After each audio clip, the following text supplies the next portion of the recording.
205. So it's every bit more than that. Welcome back, folks. We're back on our Barracuda and back on our Silversport 4L60E transmission installation. You saw part one where basically we got this thing in there and really wasn't too terribly bad getting it in there. There were a few hiccups, but it's in nice and tight. Now this is one of the critical measurements that we're doing. We're taking our measurements between the converter and the flex plate on this thing. And Silversport wants between 1/8 and 3/16 of an inch between where the seat's at, where the converter pad bolts are at, and where the flex plate's at over here. If you pull that thing back too far, you're gonna pull that torque converter. I think there's an O-ring or something in there that you're gonna pull it out of its range. It's got to be in a certain range. I'm sure it has something to do with an annulus, has to do with overdrive engagement. So there's quite a few things that it has to be in that range. So I've taken my filler gauges. These are 45s. And it is a chore. You're going to have to move this engine over. I've got one bolt in right now. I have not pulled my converter back, but I've been taking measurements with my feeler gauges here, and you got to go behind that step on the flex plate. Unfortunately, it's not flat like this on the other side. The teeth stick out probably 100 thousandths, so you got to kind of go around that, and then you got to shine your light up through one of these holes and make sure you got your feeler gauges in there. But I got a pretty good reading. Basically, we have every bit of this right here. I had about 3 sets of feeler gauges out here, but I went ahead and measured, and we basically got, I believe, about 210, about 205, 206. So that's what our distance is now. So I need it to be, I believe, between 125 and 187. So I bought a set of bolts from Jegs, and I'll tell you guys what I use. I bought a couple different sets. And I bought a shim kit for a converter shim kit from Jegs. That part number for the Jegs shim kit, the washers, is a part number 82505, mid-plate shim kit for 7/16 converter bolts. So I have the bolts here, converter bolts, they're 7/16 20, and this is part number 8250.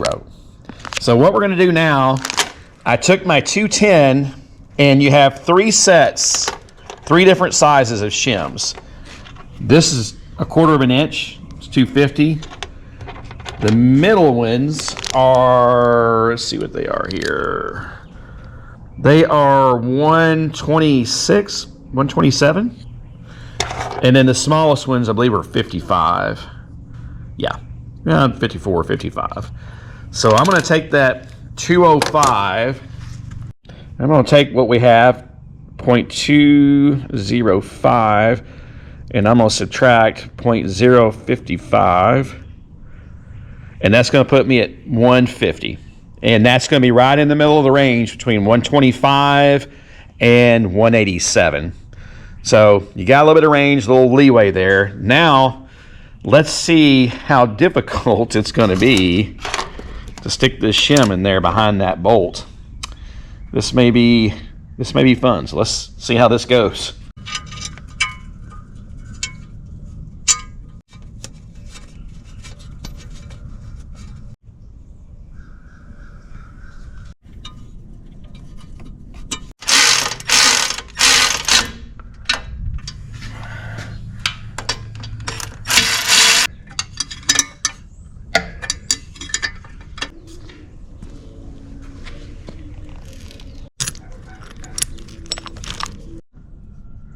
We knew it could not be that easy. So obviously our starter's hitting in 2 places.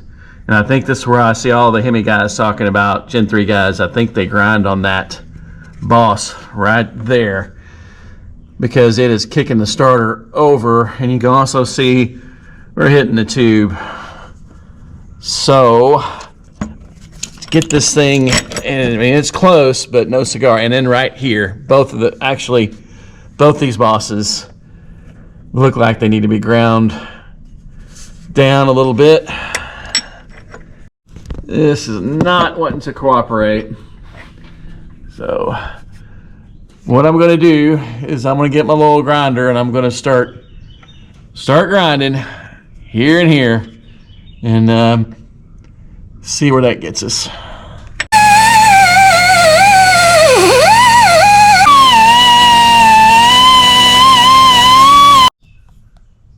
All right, our starter's in. We had to trial and fit this thing probably about 6 or 7 times because I don't like to grind too much. But here's where we had to grind on the block. These 2 bosses right here, they laid in there pretty good. I didn't have to do anything to my header, but oh so close. I did grind on my starter just a little bit. When I say grind, I mean like buff grind.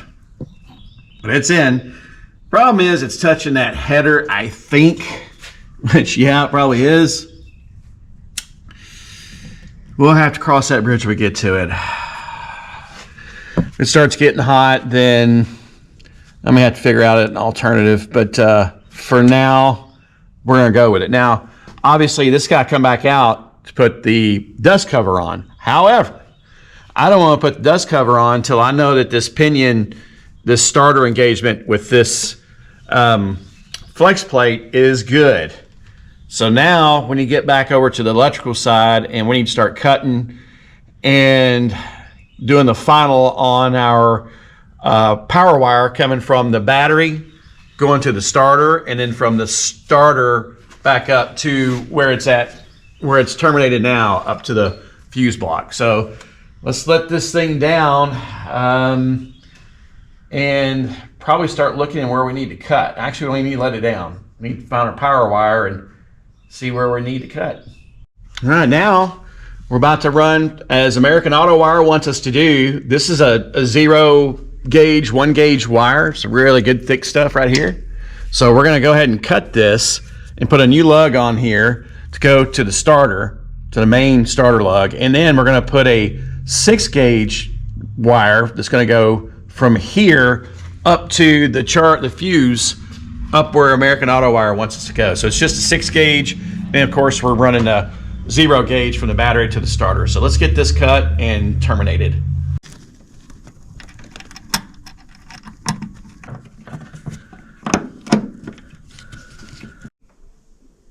All right, now we got our starter wired from the battery with the 1 gauge, 0 gauge wire from the battery to the starter. And then we've got our 6 gauge wire coming from that same lug on the starter to our fuse, which is right here. And then now we just wired the solenoid from the starter to the starter relay, which is right here. Next, I gotta see, I believe we have a wire. It's gonna come from here, a 6 gauge wire. It's gonna go from here over to here. Gotta correct myself, made a mistake. The lug that comes from the main lug from the battery, or from the starter, excuse me, goes to the starter relay. For some reason, I put it here, my mistake. So let me hand me that schematic. You look right here, battery stud to relay.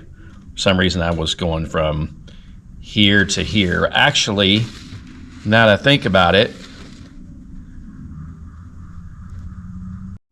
all right, folks, I was correct first time, but I was also incorrect. So obviously, yeah, from the starter stud, that's the one with one coming from the battery to the starter, it's gonna go here. Also one from that starter lug. Let's see where that starter's at, here. We gotta go from here also to the relay. So looks like you actually got 3 main studs, 3 main power wires there. So let's get that last one on. Progress. Okay, so we got our wires terminated now. It's just per the schematic for American Auto Wire. And I hooked the battery up and turned the key and I got nothing. And then it dawned on me, neutral safety switch. Now, what American Auto Wires call it a neutral safety switch. They called it a clutch switch. I have no clutch on this car. It's an automatic. So once I had Trish come over here and ground this spade right here, which I'm going to say we'll use this as a neutral safety switch, and I'm just going to wire this into either the transmission or the shifter, probably the shifter. But if we ground this, the starter, it turns over fine, but it doesn't sound, I can't tell if it doesn't sound like a normal Chrysler starter. I know it's the aftermarket, but I'm going to go ahead and ground this temporarily, and I'm going to turn this over so you guys can hear it. You tell me what you think.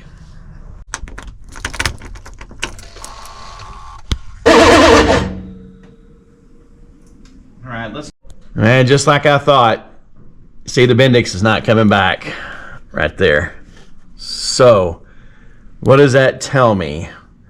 Is it engaging too far?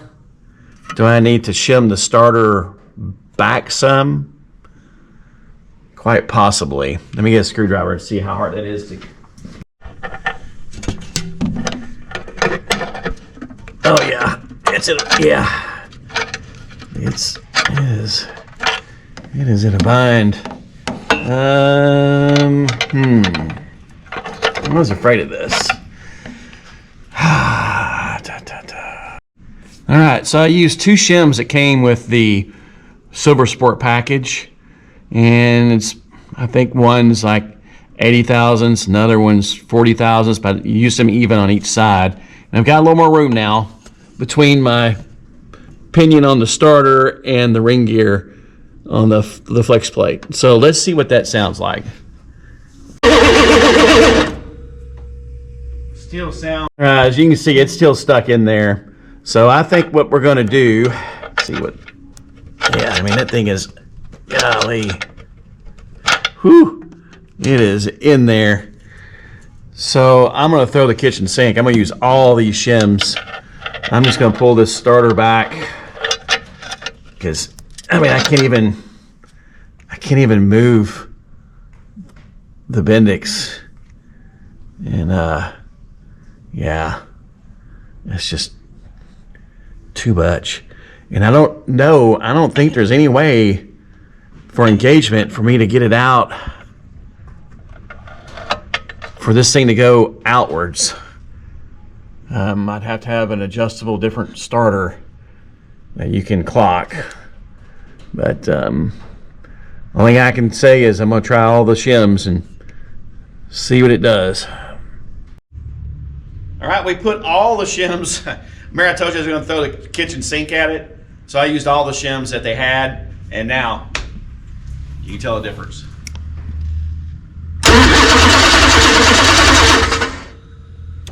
Now let's see if that Bendix has returned, gone back into the starter. Total difference. And our Bendix has returned to its park position. So we have a starter now, ladies and gentlemen. We got a working starter.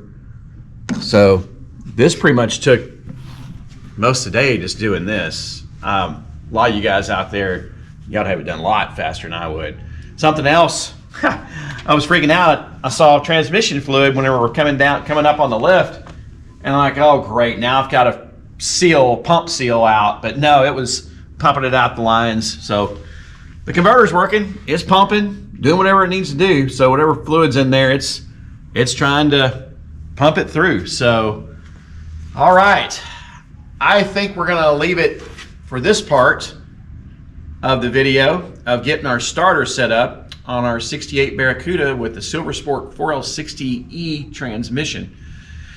And you guys and gals out there putting one of these things in behind a Mopar, I'd say this video is from start to when we get ready to finally finish, it's probably gonna be pretty good. So, progress. So, if you hadn't already, please like, share, and subscribe. Thanks, everybody.